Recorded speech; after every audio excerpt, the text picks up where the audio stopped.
Di era keterbukaan begini ya, ruang-ruang gelap itu pun kemudian bisa tercapture ya melalui TikTok ya, melalui reel, sosial media itu bisa tercapture gitu loh, bahwa sebenarnya kalau mau mesra-mesraan di ruang gelap itu udah nggak bisa di zaman sekarang, karena zaman sekarang ini orang bisa merekam, bisa video, bisa TikTok itu kapan pun.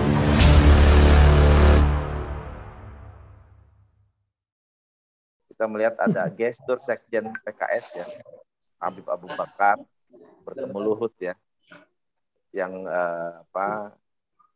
memperlihatkan pose hormat militer ya.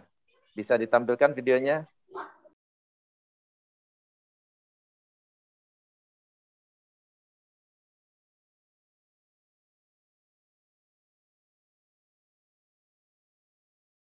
Dalam komunikasi ya, ini saya melihatnya satu hal yang wajar saja ya, begini ya,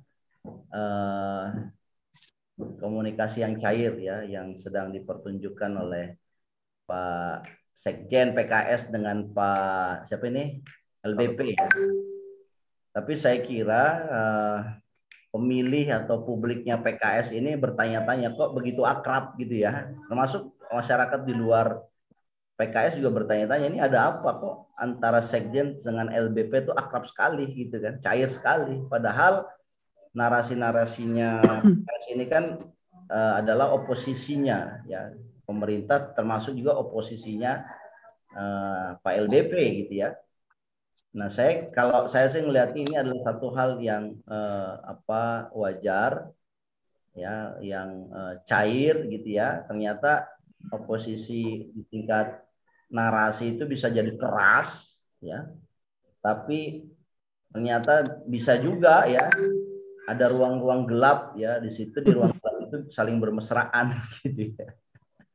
Nah, saya nggak tahu apakah politik yang seperti ini masih menjadi relevan ya di politik Indonesia, bahwa kelihatan keras, kelihatan menjadi oposisi, tapi di ruang gelap-gelapnya itu bermesraan gitu. Apa ini masih pas atau tidak, saya nggak tahu. Tapi menurut saya di era keterbukaan begini ya, ruang-ruang gelap itu pun kemudian bisa tercapture ya mengenai melalui TikTok ya, melalui reel, sosial media itu bisa tercapture gitu loh, bahwa sebenarnya kalau mau mesra-mesraan di ruang gelap itu udah nggak bisa di zaman sekarang, karena zaman sekarang ini orang bisa merekam, bisa video, bisa TikTok itu kapanpun gitu.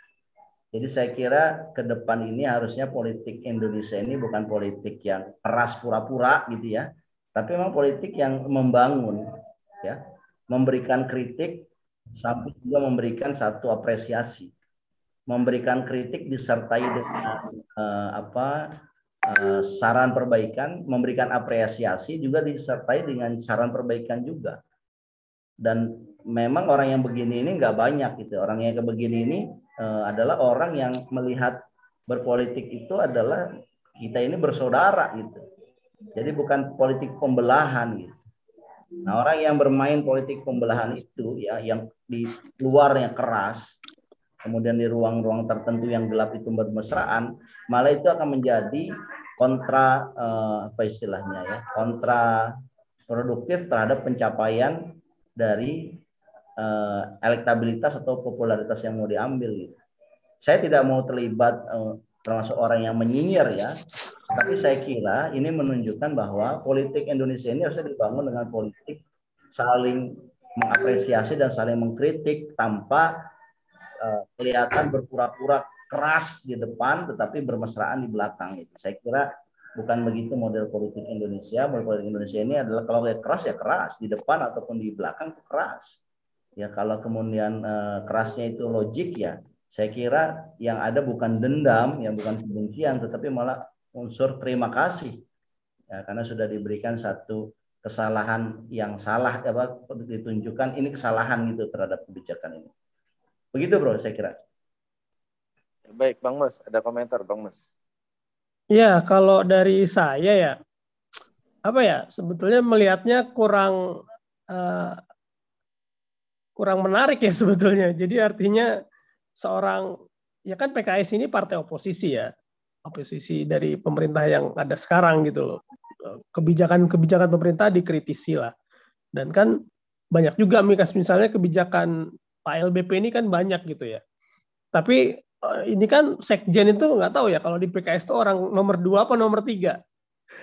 Kan kalau nomor 2 presiden dan sekjen, tapi di PKS kan ada majelis syuronya tuh. Bisa jadi orang nomor 3 gitu di partai, tapi menunjukkan gestur hormat yang seolah-olah jadi apa ya, tidak mewakili dukungan masyarakat gitu loh yang memilihnya. Dan ini kan juga tadi jadi yang Bang Matur sampaikan, apakah ada ruang gelap gitu sehingga yang harusnya dia akan mendapatkan keuntungan dari oposisi yang dia lakukan, tapi justru dengan hal-hal seperti ini itu malah jadi kontraproduktif gitu kan, malah mendistorsi baik pendukungnya ataupun orang yang akan mendukung jadi lah sama juga gitu kan, maksudnya ini mah pasti ada hubungan lah sesuatu, nggak mungkin gitu kan, karena terlihat sangat akrab misalnya dan memberikan hormat tuh kan seolah kayak anak buah yang sedang hormat sama komandannya gitu kan. Saya sih ngeliatnya begitu. Kayaknya cukup ya untuk topik ini karena ya ringan-ringan saja lah. Snack topik. Oke.